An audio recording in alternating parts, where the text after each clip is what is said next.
Susie, and it is this. Essentially, last night we saw the Buffalo Bills trade up in the first round for Sammy Watkins. Everybody knew that meant that Stevie Johnson would be on the clock. And moments ago, the 49ers and Bills completed a trade that will send Stevie Johnson, the Buffalo wide receiver, to the San Francisco 49ers for a conditional 2015 fourth-round pick that can be a third-round pick. So basically, the Bills gave the Browns a fourth and first in next year's draft for Sammy Watkins. The Bills get back the fourth pick. So it's like they essentially traded next year's one for Sammy Watkins. And we were anticipating the 49ers would target a receiver today, and they still may target a receiver. Remember, Michael Crabtree's contract expires after this year. Yes, they'd like to re-sign him. Anquan Boldin, not getting any younger, either you, me and you, Bill. Neither are we, that's right.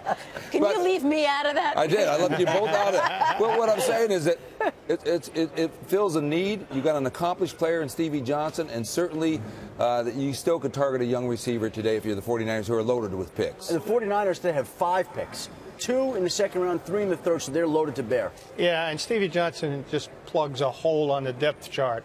They're hoping that they draft somebody with these extra picks that'll beat Stevie Johnson out. What do you think of the value so far for the Bills in the draft? I'm worried about that because I think that Watkins has to be Andre Reed in order to justify this.